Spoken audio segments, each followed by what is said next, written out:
I think being curious and being eager to learn is a communication skill that some people overlook, in the sense that when you're going more curious, more eager, asking questions versus delivering statements, you typically gain more. And then the second superpower, I think, is if you're able to listen. If you can actually listen to what someone is saying inside of that conversation, you're then become so it becomes so much more easy to navigate your situations and to talk to people and not necessarily get what you want, but be able to get the best outcome from a scenario when you're having to work laterally or with multiple departments. So I like that you said that. On that topic, I do like asking this. I think it's a good time to ask this. What would you recommend to somebody?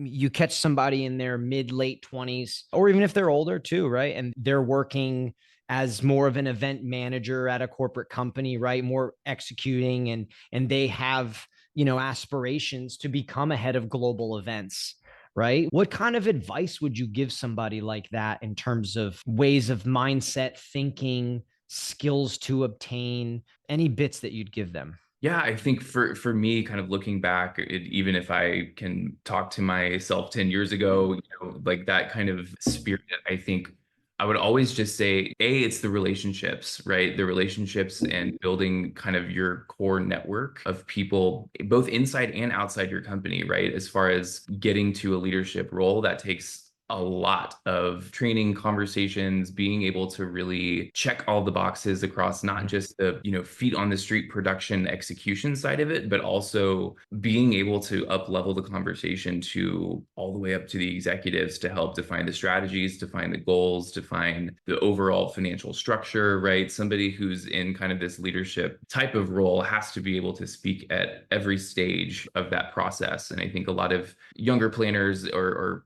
folks who are earlier in their careers do get buried, right, with just the sheer volume of tasks that have to be done. And it's not easy, but really starting to be able to prioritize how can you always be up leveling that conversation and showcasing it's not just I'm executing on what I'm being told to do, but I'm coming to the table with not just ideas, but solutions that are really going to drive value for the business.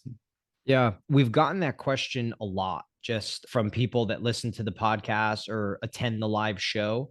I've never been a head of global events, right? So it's tough for me to answer. So I typically answer it from like my seat of being a CEO and running a company. And I don't want to call it a blanket answer, but I find it constantly mirrors up with what people like yourself say. Is I'm always like, be curious.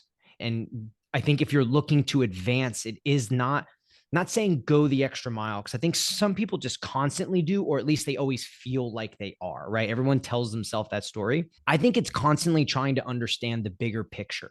And that's kind of a bit of what you were getting at, which is like, yes, you have these tasks and yes, you are executing and this work has to be done.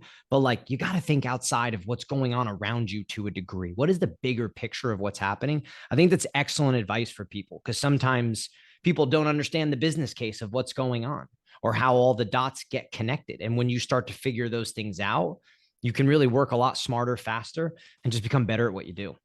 Absolutely. And I think, important to say that events are not cheap, right? And in any organization, marketers can attest to this, right? Like being able to sell the value and the impact on what you're doing is absolutely critical.